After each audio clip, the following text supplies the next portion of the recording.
세계복음연맹 WEA 비판. 오는 10월에 세계복음연맹 서울 총회가 개최됩니다. 오늘 소개하는 기사는 미국 신문 크리스찬 데일리 2025년 9월 26일자 기사에 실린 것입니다. 이 기사는 주로 세계복음연맹 내부 고발자가 입수한 정보로부터 작성된 것으로 보입니다. 그러면 지금부터 세 부분으로 나누어 기사를 소개하겠습니다. 첫 부분은 기사 내용을 개략적으로 설명하고 먼저 신학적인 부분에서 문제 제기를 하면서 세계복음연맹의 신학을 비판하고 있습니다. 그럼 시작합니다. 세계복음연맹의 리더십과 거버넌스에 대한 심각한 우려를 제기하는 일련의 고발 문서가 2025년 10월 한국 서울에서 열릴 예정인 이 조직의 총회를 앞두고 새로운 논란을 불러일으켰습니다. 총 26페이지 분량의 3건의 문서는 WEA의 전 국가회원단체였던 한국기독교총연합회가 4월 29일 영어와 한국어로 공개했습니다.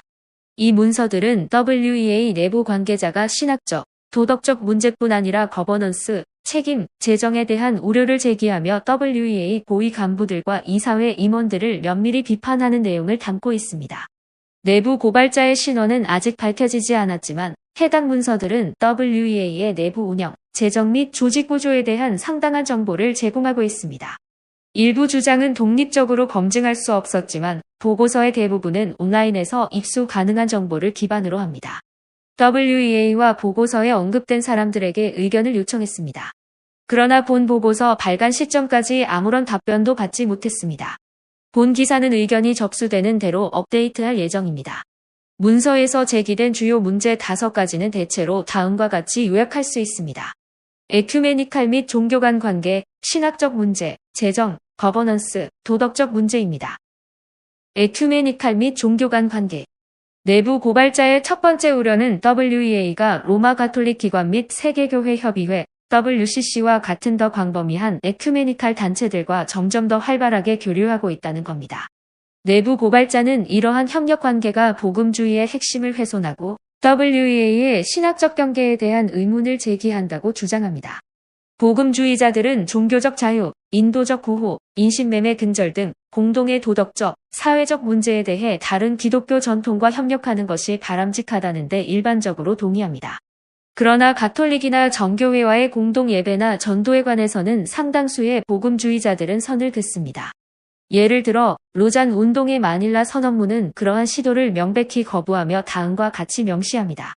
하지만 공동전도는 성경적 복음에 대한 공동의 헌신을 요구한다는 점을 분명히 밝히고자 합니다. 보고서는 WEA가 WCC 본부가 있는 제네바 에큐메니칼 센터에 연락 사무소를 두고 있으며 글로벌 기독교 포럼과 평화를 위한 종교 등 다자간 글로벌 포럼에 참여하고 있다고 언급합니다. 이렇게 참여하는 것 가운데 몇몇은 오랜 역사를 가지고 있지만 고발자는 비복음주의자들과 함께 종교 간의 기도와 공동의 전도 활동에 참여하는 최근의 변화에 대해 우려를 표명했습니다. 이러한 조치는 일부 복음주의자들이 매우 우려하는 것으로 여겨지고 있습니다. 인용된 한 가지 예는 세계교회협의회의 보고서인데 그 내용은 다음과 같습니다. 우리는 바티칸, WEA, 오순절 세계친선협회와 대화를 시작하여 지역사회에서 공동 선교 활동을 함께 진행함으로써 우리의 파트너십을 더욱 강화할 수 있는 방법을 모색하고 있습니다. 제보자는 또한 2033년, 즉 부활 2000주년과 관련된 다양한 전도 및 부흥운동의 복음주의, 에큐메니칼, 그리고 가톨릭 단체 간의 협력이 포함된다고 지적합니다. 그러한 에큐메니칼 운동 중 하나를 설립한 올리비에 플레리는 2023년 WEA의 복음의 미래 포럼에서 연설했습니다. WEA의 에큐메니칼 활동에 대한 비판은 새로운 것이 아닙니다. 예를 들어 2017년 이탈리아, 스페인, 몰타 복음주의 연합은 WEA가 연합에 대한 역사적 입장으로부터 벗어나고 있는지 의문을 제기하는 공개 서한을 발표했습니다.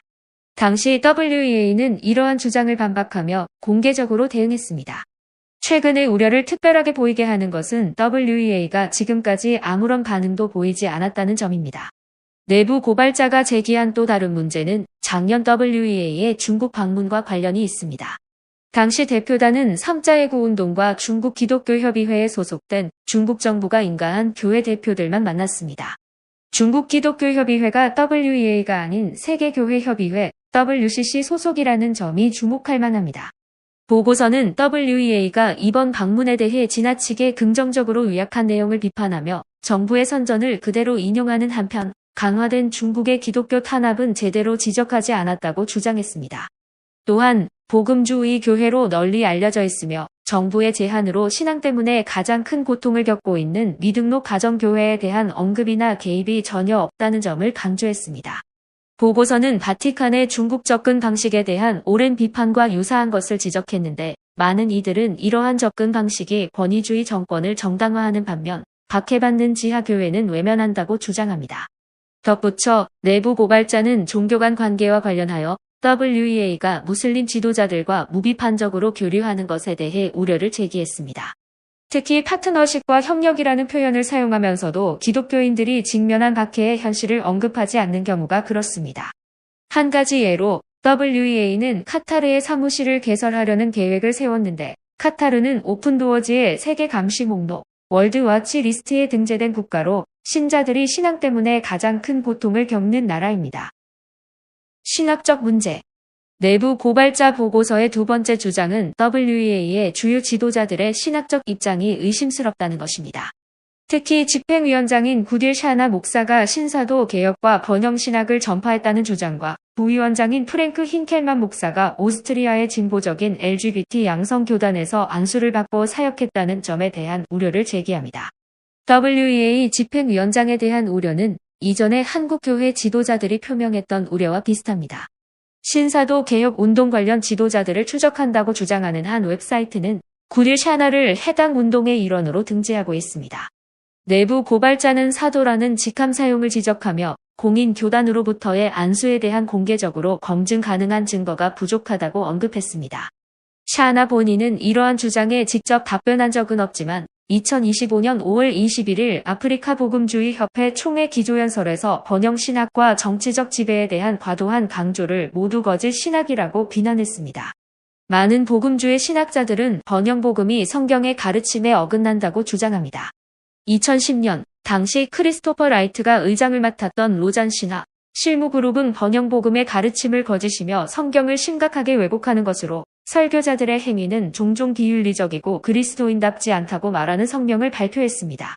성명서는 번영복음이 교회에 미치는 영향이 목회적으로 해롭고 영적으로 건강하지 못하다고 덧붙이며 번영복음이 영원한 희망을 제공하지 못할 뿐만 아니라 사람들을 영원한 구원의 메시지와 수단에서 멀어지게 할 수도 있다고 강조했습니다.